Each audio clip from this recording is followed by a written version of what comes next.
Hey guys, Paul here with VHScollector.com, and today we're doing a Blu-ray review. And I did do a VHS review actually, but I wanted to make sure I got this one out first because this Blu-ray just came out. People are starting to receive them in the mail, and it takes some time. It takes a little bit more time for me to edit the VHS reviews than this, so I just wanted to make sure I got this out first. So for you guys waiting for the VHS reviews, there is one coming, so hold tight. But this should be a pretty entertaining review, the Blu-ray review, and it's for Rocktober Blood. Now this started as a sort of independent release, alright? So the filmmakers created a page, or Billy, the main actor, I don't remember what his actual name was, but in all the talk about all this stuff, he uses the character name Billy or whatever. How y'all doing? It's Billy. I'm back from the dead with a message from hell. The message is, Blu-ray is coming very, very soon. So I'm going to refer to him for Billy, as Billy. So Billy started this page to sell the movie Rocktober Blood on Blu-ray and DVD with t-shirts and all this merch. Now this, I think, was an attempt to try to garner interest in a Indiegogo campaign for a sequel, Rocktober Blood 2, which I'm guessing he would appear in. So it was really him that was really steering the wheel with this release. He was the one really maintaining the Facebook page and talking about what would be on the Blu-ray and all these different things. So let's talk about what was promised with this release. I think that's really important. I thought maybe I could just talk about the Blu-ray first, but I think it's important to just sort of set up what we are promised from this release, what we should have received, what Billy told us, and we'll just go down the list. Alright, so now the first thing everyone was talking about was whether this was going to be a 35mm print. Very important, because if it's not, we don't need Blu-ray. There are some instances where you still might get the Blu-ray because Blu-ray discs are a little bit more durable, and you might have a bigger Blu-ray collection. You just like to have that Blu-ray case on the shelf. But anyway, some people, they don't care about that. If it's standard def, they just want the DVD. Fair enough. So the big question was whether this was going to be a 35mm print. Now, there were a few other companies that were interested in trying to gain the rights to this movie. I spoke with one of them. They had a conversation with Billy. The interesting thing about that conversation was that there was something important mentioned there. Billy, I think, who was having this conversation with this person, said that there did exist a print with Lionsgate. Why Lionsgate has it, I don't know. They're not the distributor of the movie anymore, I don't think. I mean, they should just give it the print. I don't know the politics around that, so let's not go there. Then someone asks on Facebook, well, is this going to be sourced from a 35mm print or whatever? He says yes. That's what he says. Okay, so now we're starting to think we're getting a real legit print here.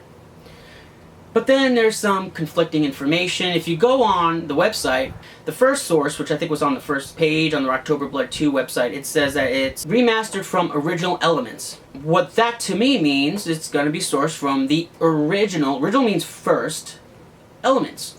The negative of the film, the 35mm print negative. If you have a video transfer, that's not the original. So just from reading that, we're assuming that it's from the 35mm print. Then if you look at the actual product pages themselves, it says sourced from negative 1-inch master. Well, what the heck is a negative 1-inch master? Like, what is... Negative is a film term. 1 inch is typically used to describe the tape, like a master copy on video. So, the whole thing was so confusing.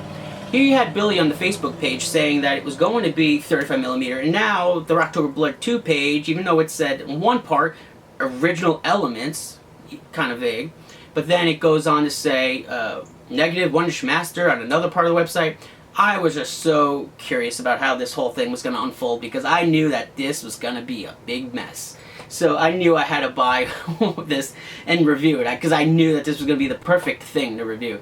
So I purchased it. It was $50 for the Blu-ray and $10 shipping. So what else was promised? Somebody asked on the Facebook page, well, is this going to be a legitimate release or is it going to be DVD-R, Blu-ray-R, CD-R, whatever? He says these are legitimate releases. Now, I guess some people could interpret legitimate as official, but of course it's obvious what that person was asking. Is it a DVD R or not, or a Blu-ray R or not? By saying it's legitimate, it gives the impression that these are pressed discs. So that's another thing we were promised. The third thing that was promised was features. Now the main page, I think on the website or somewhere, it says that it's going to have interviews with the director or the filmmakers. Also, you gotta remember, like I said, Billy was really running this show. Billy is a big part of the movie. He's like the lead villain or lead character or whatever. So I'm assuming that because Billy is really running this whole production with the Blu-ray, that he's gonna do an interview.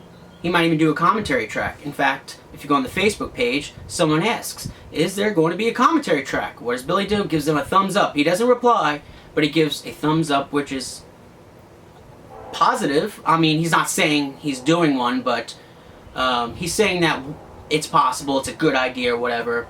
And those are things to remember for this. So those are the three things that people were promised. So I paid my $50, $10 shipping. And this is what I got eventually. It took like a month or two to get this.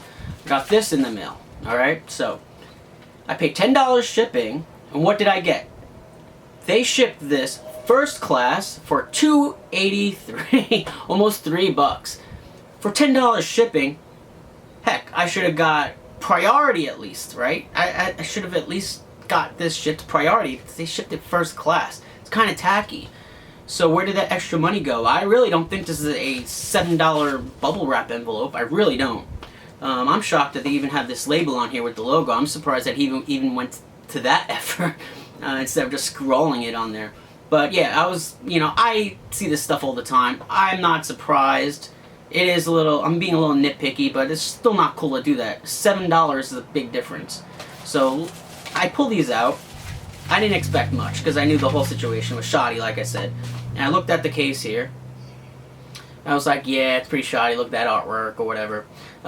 So I'm looking close at the artwork, and it is just absolutely terrible. It's from like a VHS scan. It's just not a good job. Now, when you have a commercial release like this, what they usually do, I think, is get a professional photographer or just have a pro camera, and they photograph the original poster art because the poster art is big. So you're taking a high-resolution image of a big image, a poster, and that's how you get this really crisp cover art for like these covers. They just used a VHS cover. They, didn't make any effort. And Billy, I think, was signing posters for Rocktober Blood and selling them for crazy money. So obviously he has posters of this movie. There's no excuse to just rip a VHS cover off the internet and use it. Now it's funny because when you look close, you could see the hack job that was done on Photoshop, Microsoft Paint to put this together.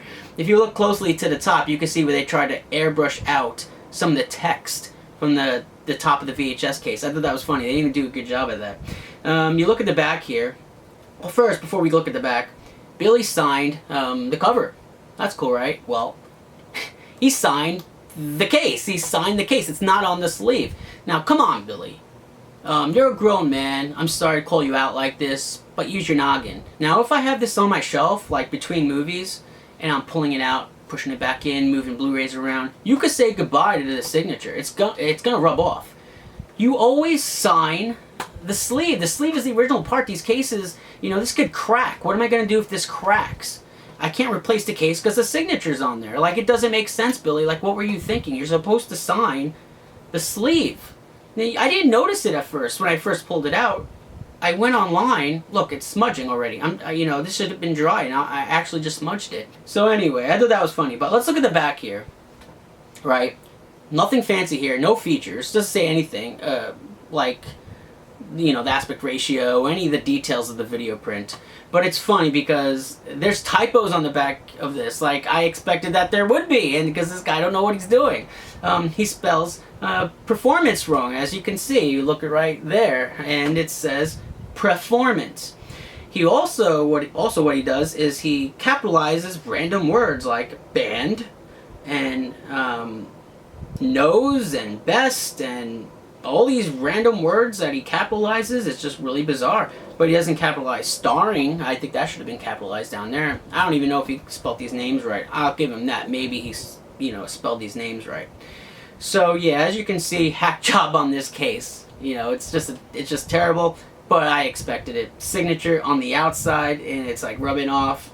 Come on now. So I was busy doing something else, and I was thinking of this because I didn't really look at it much. And I think, could that be a Blu-ray R? I'm like, nah, it can't be a Blu-ray R. Paid $50 for this, not including the shipping. Well, how could this possibly be Blu-ray R? Look at the disc. Disc looks okay, right? Doesn't look so bad. And then I look at the back, and I was like, you gotta be kidding me. It's a burned disc. I paid $50. The DVD was $30. Alright, so what the hell is that? Like, I don't understand how that happened. With the price that these were selling at, you could have made pressed discs. You gave us crap. When he received these discs to wherever he lives to start signing them, he was bragging on Facebook of how great they look. Oh, this is so effing awesome. These are great. You're gonna love them. So yeah, so this is what we got. I didn't even get to the picture quality yet. So right off the bat, one of the things that they promised us was not true, or Billy promised us anyway, that it was going to be a legitimate release. Wrong. We got a Blu-ray R.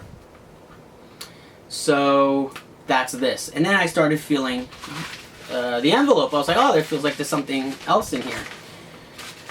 I totally forgot about the CD. I totally forgot about it. I didn't even remember that it was supposed to come in one. And this is what we got. We got a CD in a separate case. Why is this in a separate case? It don't make sense. Even the product images on their website shows both discs in the same case. In fact, they would have probably saved some money if they had both of these discs in the same case. Like, not a lot of thought was put into this. You know, if Billy really did put this whole thing together himself, he didn't really think too hard about it.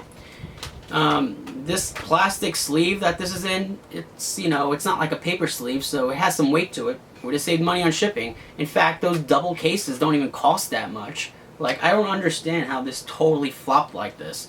And what am I supposed to do with this? Will this even fit in the case? No, not really. It doesn't even fit in the case. Like, what am I supposed to do? So obviously, people want to keep these together. They have to get a whole new case. Oh, you can't get a new case. I was just going to say, you could get like a 2-disc case. You can't do it because the genius Billy had to sign the front of this case. So now what I'm going to have to do is get a paper sleeve for this disc and put it in the case. Like, the whole thing, what a friggin' mess. So, you know, that was just uncalled for. Let's talk about this movie. Let's talk about putting the disc in.